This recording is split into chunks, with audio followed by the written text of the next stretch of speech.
자, 1907년이 이후가 되면서 일진회는 완전히 친일로 돌아서면서 친일 활동을 심화하게 되는데요. 뭐다?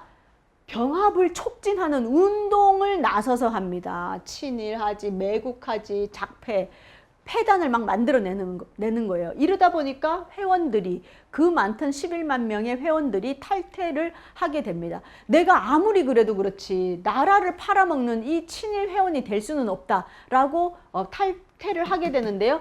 반면에 탈퇴하는 사람이 많은 반면에 또 여기에 새로 가입하는 세력들이 등장하게 되는데 누구냐? 엽관이 증가하게 된다. 엽관은 뭐다? 관직을 두고 경쟁하는 것을 엽관이라고 하는데요. 이 사람들은 이제 그 일제가 이 친일 조직인 일진회를 도와주고 있다는 걸 알게 되면서 이 일진회에 더 붙어서 빌어먹는 사람들이 등장하게 됩니다. 그래서 권력이라든지 경제적인 이권을 노리는 중류 이상의 민들이 가입을 하게 되는데요. 지방에서는 의병으로부터 이 사람들이 막 공격을 받는 거야. 너 일진회 회원이야? 이러면 의병이 막 일어나가지고 공격을 하니까 이 막 더 탈퇴가 심해지는데, 중앙에서는 대륙 낭인이라든지 또 이 이토 히로부미가 또 일진회를 후원을 합니다. 왜 일진회를 후원하느냐? 이완용이가 이토랑 붙어 먹었었잖아요. 그런데 친일의 경쟁을 붙이기 위해서 송병준을 끌어들이게 되는 겁니다. 그렇게 하면서 이토가 후원을 하게 되면서 관직을 일진회 사람들을 간직을 주니까 여기에 빌어먹는 사람들이 많이 들어오게 됩니다.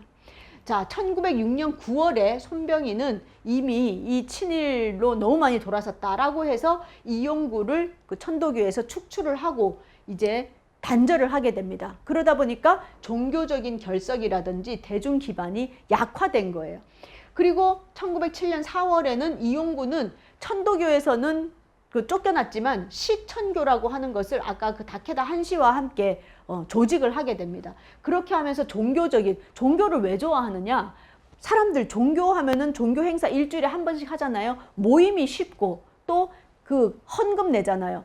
헌금, 지금도 뭐 세금 안 받듯이 이렇게 헌금을 내기 때문에 돈과 사람과 그 집회 이러한 것들을 쉽게 할 수 있는 것이 종교기 때문에 또 이런 걸 이제 만들게 되죠. 그리고 1907년 5월이 돼서는 송병준이 드디어 농상공부 대신으로 해서 정부의 요직을 맡게 됩니다. 그러면서 이완용과 친일 경쟁을 시키는 거죠. 너무 이 말이 정말 자괴감 들지 않습니까? 친일을 서로 하려고, 서로 내가 먼저 나라 갖다 바치려고 이완용이 하고 송병준이가 경쟁을 했다니까요. 그런 경쟁을 불붙인 사람들이 이토 히로부미고 이런 낭인들입니다.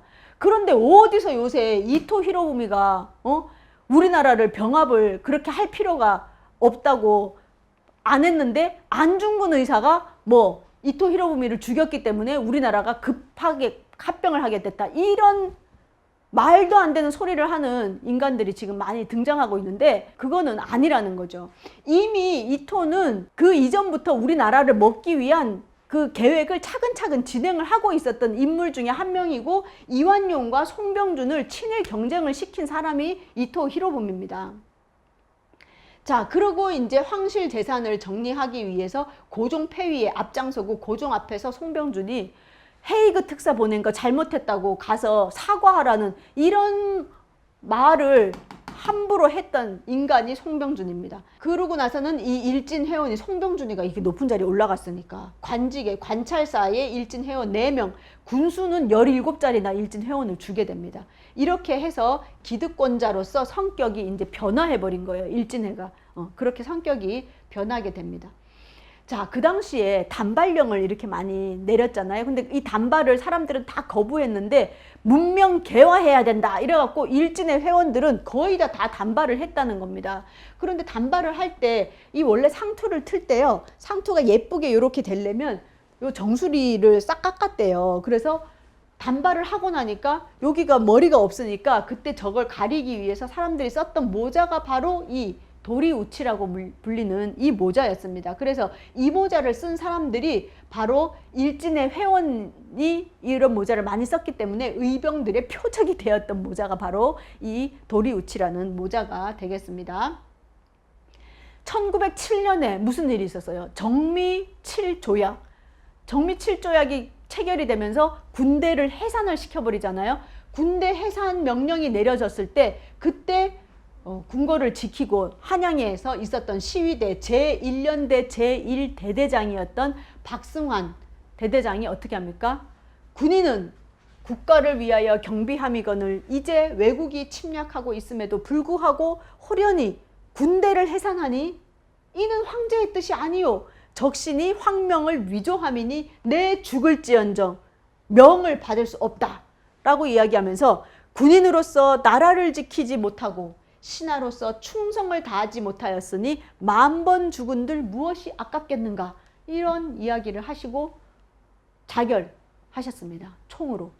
그렇게 하고 군대 해산에 명령 불복종을 하니까 많은 이 대한제국 군인들이 총을 들고 나와서 남대문에서 전투를 하게 되는 거죠. 그래서 이 의병, 우리나라에 의병이 일어났을 때 1907년에 일어난 정미의병의 경우는 이렇게 대한제국 군인이 참전을 하면서 의병의 무기가 그리고 훈련받은 군인이 들어가게 되면서 의병이 폭발적으로 증가를 하게 되고 이렇게 전투를 했습니다. 최근에 우리나라 정치인이 뭐라 그랬어요? 우리가 언제 전쟁을 했냐, 이런 전쟁 한 번도 하지 않았다라고 이야기했는데 보세요. 몇 번 했다? 전투 횟수 1908년에만 69,832명이 참가를 하고 1,452건이나 되는 전투의 횟수가 이렇게 통계가 나와 있습니다. 이렇게 많은 전투를 하면서 나라를 지키고자 했던 그 사람들이 있는데 어떻게 우리가 전투 한 번 한 적 없다라고 이야기한다는 말입니까? 이러한 통계들이 있다는 것. 그 사람이 오히려 역사 제대로 공부해라 라고 이야기하고 싶습니다. 그런데 이렇게 대대장은 자결로 하고 명을 받지 않고 또 많은 군인들은 의병에 해서 나라를 되찾고자 했는데 이 당시에 국방부 장관이라고 할 수 있죠. 이병무 군부 대신 정미 7적의 한 사람입니다. 고종을 겁박해가지고 오히려 정미 7조야 이런 거 몇 개 하고 헤이그 특사 사과하라고 했던 사람이고요. 군대 해산을 명령했던 사람이에요. 군대 해산을 했는데 그때 군대 해산하지 않고 국권을 위해서 싸우는 그 의병 부대 이런 사람들을 잡아서 탄압을 한 그 사람이 바로 이병무 군부 대신입니다. 그래서 정미의병 때 그 의병을 잡아가지고 사형한 사진들이 많이 그 사진 자료들이 남아 있습니다. 그 이전에 그 나라의 정부에 반대했던 사람들보다도 이 사람들은 군인이기 때문에 이 사람들을 아주 잔인하게 사형을 집행을 한 그런 사진 자료들이 남아 있습니다. 그랬던 사람이에요. 그러다 보니까 그 당시에 만평인데 여기에 이병무라고 해가지고 이렇게 벌거벗고 환도착군이라고 하는 만평이 그 당시에 유행할 정도로 많은 백성들이 조롱했던 그 대상이 이 사람이 되겠습니다. 자, 그 당시에 정미의병은 의병을 진압하기 위해서 일본에서는 병력을 충원을 했어요. 그래서 총기 6만 정이나 일본에서 반입을 해가지고 이 의병을 진압을 했습니다. 그래서 이토 히로부미도 어떻게 생각했느냐, 이 조선이라는 나라는 의병들이 너무 많이 일어난다. 이렇게 군대 해산을 해도 의병이 일어날 수 있기 때문에 이 의병들을 다 처치하고 또 외국의 어떤 승인을 다 받은 다음에 치밀하게 준비해서 조선을 먹어야 된다라고 주장했던 사람이 이토 히로부미예요. 그래서 이 자위단이라는 걸 만들어 가지고 이 의병으로부터 우리를 지켜야 되겠다 막 이런 얘기를 했던 것입니다. 그래서 1907년에서 1909년까지 의병의 교전이 3,700회나 있었고요. 12만 명이 참전을 해서 사망, 17,000명이 사망을 하고 부상도 36,000명이나 이렇게 되어 있습니다. 그에 반해서 의병에게 사망한 일진 회원도 9,000명이나 이렇게 있습니다. 그리고 이러한 전쟁, 교전이 있었다는 것입니다. 그래서 의병 교전 횟수를 보면 전라남도에 아주 많고요. 전라북도도 많고 또 강원도에 의병들이 많이 일어났거든요. 이러한 지역적으로 전국에서 의병이 일어났다는 것을 우리가 알 수가 있습니다. 그래서 한일 협약이라고 해서 정미 7조약의 대부분 내용은 통감이 다 이렇게 하게끔 해라, 이런 이야기들이 나와 있고요. 정미 7적, 송병준, 여기 이병무, 이완용, 이런 인간들이죠. 우리가 기억을 꼭 해야 되겠습니다. 그러고는 1907년에 일황태자가 온다 이래가지고, 이게 경복궁의 경회로에서 찍은 사진이거든요. 이토 히로부미가 황태자가 오는 걸 기념을 해가지고 이렇게 사진을 찍고, 그 다음에는 이제 돌아가고 나서 일본의 황태자도 왔으니까 우리의 영친왕도 가야 된다. 그래서 영친왕을 데리고 일본에 가서 일본 군인으로 활동하게 했죠. 그런 일들이 있었습니다. 그런데 이 일본 황태자가 온다고, 환영한다고 이렇게 큰 문을 만들어 놨어요. 이 일본 황태자 온다는 빌미로 해가지고 동대문, 흥인지문 훼손하고 서대문, 남대문 이런 데 다 훼손했던 거 아닙니까? 그럴 때 일진회에서 이렇게 환영하는 문을 돈 들여가지고 만들어 놨다는. 자, 그러면서 일제에 의한 이제 병합이 이루어지는 거죠. 그래서 1907년부터는 상공업 분야에 집중을 하게 하고, 일진회의 사람들을 나중에 간도로 이주시켜 주겠다. 그래서 이용구한테 이 낭인들이 협상을 하게 됩니다. 그러면서 간도로 이주해서 나라를 니네가 팔아먹으면 니네가 공격받을 수도 있고, 여기 조선에선 애로사항이 있을 수 있는데 저 간도 땅에서 니네가 신천지를, 새 세상을 만들어 갈 수 있게 해주겠다. 그러면서 300만 엔을 약속하고 300만 엔이 아니라 1000만 엔이라도 주겠다라고 하면서 이 병합하는데 앞장서 달라라고 이야기합니다. 이용구는 이 말을 철석같이 믿고 또 그대로 하죠. 그러면서 일진회한테 일본이 돈을 주는데 대륙낭인은 월 2,000엔, 그 다음에 일본 육군은 10만 엔이라는 거금을 주면서 일진회에 보조금으로 주게 됩니다. 자, 이럴 때 이토 히로부미는 사실은 대륙낭인하고 별로 사이가 안 좋았어요. 이토 히로부미는 문과 출신이거든요. 문신이란 말이에요. 그래서 일본 내에서도 서로 세력 다툼이 있었어요. 이토 히로부미를 중심으로 하는 세력이 있었고, 무식한 것들 막 이런 사람들이 있었고, 또 문인들, 군인들 출신으로 또 하는 사람들, 이런 문약해가지고 말이야 일도 더디게 하고 그냥 팍팍 가서 해야지, 이렇게 해서 일본 내에도 세력 다툼이 있었는데, 이 이토 히로부미는 대륙 낭인들을 그다지 좋아하지 않았어요.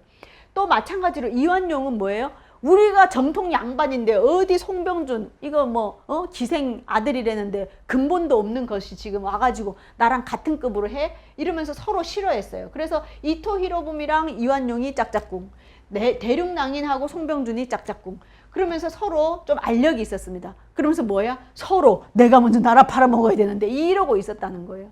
이러한 사이에서 송병준이 결국에는 사임을 하게 되고, 박재순, 송병준이 박재순 서로 엄청 싫어했거든요. 그런데 박재순이 임명이 되고, 또 6월에는 이토가 사임을 하면서, 이토는 어떻게 이 이후로 활동을 하게 되느냐, 외국으로부터 조선을 합병하는 거에 방해하지 않게끔 러시아 이런 데 세력들을 찾아가야 되겠다 해서 러시아로 찾아가서 조선 합병을 승인받기 위해서 찾아간 곳이 바로 하얼빈이 되겠고, 그 하얼빈에서 이 이토를 처단한 분이 바로 안중근 의사가 되는 것입니다. 자, 그러면서 그 의거를 통해서 전 세계에 알려지면서 뭐예요? 이토가 동양 평화를 위해서 동양 사람들도 좋아한다라고 했는데 아니었구나. 저걸 저항하는 조선 사람들은 저항을 하는구나 하는 거를 전 세계 만방에 알린 거사가 바로 안중근의 하얼빈 거사가 되겠습니다. 그렇기 때문에 안중근을 폄훼하는 그 일부 일베들 정신 차려야 됩니다. 그리고 그 이야기들을 유튜브를 통해서 듣는 우리 청소년들, 그렇게 하면 안 된다는 것입니다. 제대로 역사를 알려줘야 된다는 것이죠. 자, 그렇게 해서 대륙낭인들이 합방을 감행을 한다라고 하고, 이렇게 이완용이 1909년 11월에 합방 5개조를 가스라 수상에게 제출을 먼저 해요. 그러고는 이제 그 다음 달인 12월에 낭인이 이 최영련이라는 사람하고 같이 합병 선문서를 작성을 해가지고 일진회의 이름으로 또 제출을 합니다. 이봐 서로 막 난리도 아니야, 난리도. 이렇게 해갖고 1910년 2월에 가스라 수상이 일진회의 이 합방 청원서를 받아줘. 수락. 합방 청원서를 받아줬다고 뭐라고 하냐? 일진의 승리를 자축했다. 이 웬 말입니까? 이런 어이없는 일들이 일어났다는 거예요. 이런 걸 자축을 하고 앉았으니. 그런데 결국 1910년 8월 29일 날, 8월 22일 날 체결을 했어요. 데라우치 통감, 이때는 통감이었죠. 그 이후로 바로 이제 총독이 되는데, 데라우치랑 우리나라의 내각 총리 이완용이 병합 조약을 체결을 하게 되는 것입니다. 그러면서 우리나라는 일본의 나라를 빼앗기게 되는 그런 경술국치를 맞이하게 되는 것이죠. 자, 이렇게 경술국치를 이야기하는데 사람들은 처음에는 우리가 합병청원서 막 이런 걸 얘기를 했어요. 그런데 합병이라고 하는 것은 대등한 관계의 나라가 서로 합치는 거예요. 그래서 그 국민들도 같은 수준의 그 생활을 할 수 있는 그런 게 합병인데, 일본에서는 뭔 소리야, 대등한 관계 아니거든, 이 얘기죠. 또 병탄하면 이 탄이 삼킬탄이라고 합니다. 그러니까 강한 나라가 약한 나라를 집어삼킨다. 이래서 침략의 의미가 강한 단어기 때문에 일본은 또 이것도 쓰고 싶어 하지 않았어요. 그래서 뭐다? 새로운 단어를 만들었어. 없던 단어를 만든 게 바로 병합이라는 단어입니다. 그래서 조약의 강제성, 병탄보다는 약해 보이고, 또 합병은 대등한 느낌, 대등한 거 싫거든. 대등성을 은폐하는 병합이라는 말을 써서 일한병합이다, 이렇게 이야기를 하는데, 그래서 그러면 우리는 뭐라고 써야 되느냐? 일제에 의한 병탄 내지는 강제병합이라는 단어를 써야 된다라고 학계에서는 이야기하고 있습니다. 어쨌든 이렇게 병탄을 하게 되는데, 이 병탄을 좀 늦췄던 이유를 이야기할 때 의병의 저항이 너무 컸다. 그래서 이 의병을 어떻게 합니까? 남한 토벌 대작전이라고 해서 남한 지역에, 특히 전라도 지역의 그 의병들을 완전히 학살하는 그 일을 하고 나서 미국, 영국, 러시아 제국 열강의 승인을 받은 다음에 이렇게 하는 거죠. 그래서 1910년 4월과 5월에 러시아와 영국의 승인을 받은 다음에 이렇게 하게 됩니다. 그러고는 어떻게 했다? 모든 정치 단체를 해산하게 만들었습니다. 일진에 정신 차려야지. 보세요. 자기들이 하면 뭘 한다 그랬어요? 내가 돈도 주고 간도 땅에서 니네 잘 먹고 잘 살 수 있게 내가 300엔, 1000엔을 주겠다. 다 뻥이죠. 그런 거 나라 딱 잃고 나니까 뭐다? 모든 정치단체, 친일단체 포함입니다. 친일 매국단체 포함해서 해산을 명령을 시켜요. 그러고는 뭐다? 집회 금지시키고 막 투옥하고 이런 일들을 했습니다. 그렇게 순진한 척, 그렇게 친일하면 안 된다, 이런 겁니다. 그런데 그것도 모르고 일진회에서는 이 합방을 어떤 형식으로 할 건가 해갖고 막 또 거기 똑똑한 사람들 많았잖아요. 그 사람들끼리 어떤 종류의 합병을 할 건지 자기들끼리 공부해가지고 이거 합방의 형태를 자기들끼리 이야기해요. 발표했어. 뭐다? 독일 법학자 이론을 딱 또 들어와가지고 이 지식인들이 앉아가지고 우리는 정합방이 좋겠다, 이렇게 얘기했다는 거예요. 합방이 좋겠다. 뭐가 좋겠다? 정합방이 좋겠다. 이 자기들끼리 공부하면 뭐하냐고. 누가 들어준대? 안 들어주는데 말이에요. 그러면서 자기들은 이것이 애국활동이다 이랬다는 거 아닙니까? 국가가 있는데 단독국이 있고 복잡국이 있다. 우리는 단독국은 안 되니까 복잡국을 하는데, 복잡국에서 연방국이 있고 결합국이 있다. 근데 우리 힘이 없으니까 지금 일본과 결합을 하는데, 군 합방국이 있고 정합방국이 있고 합중국이 있고 보호국이 있다. 또 이걸 또 공부를 했어요. 그래서 우리는 보니까 정합방국, 정치적으로 합방하는 오스트리아라든지 이런 게 맞겠다라고 자기들끼리 앉아서 결론을 냈다는 거예요. 근데 뭐다? 결국엔 보호국. 아예 나라가 없어졌어. 나라를 삼켜버렸어요. 이러한 지경에 이르렀다. 지금 지식인들 우리 조심해야 된다는 겁니다. 이런 거 이야기 논리적으로 막 해가지고 자기들이 뭐 애국 활동하고 또 황실 만세 존영, 황실은 유지하고 인민 1등 대우, 우리 조선 사람 일본 사람하고 똑같이 대우해 준다? 아니다라는 거예요. 친일 매국한 몇몇 사람들. 그리고 일베들 알아야 될 게 뭐다? 내가 친일하면 친일파처럼 나한테 은사금 준다 안 준다? 택도 없다, 안 준다. 친일 은사금 받고 하는 사람들은 극소수예요. 나머지는 다 수탈당하고 재산 못 보호하고 태형이 있었잖아요. 태형. 무단 통치기. 그런 대우를 받는 거예요. 뭐가 같은 대우를 해줍니까? 대우 못 받습니다. 나라를 잃으면. 자, 그래서 1910년 8월 29일 날 통감 관저터에서 잔치를 했습니다. 잔치.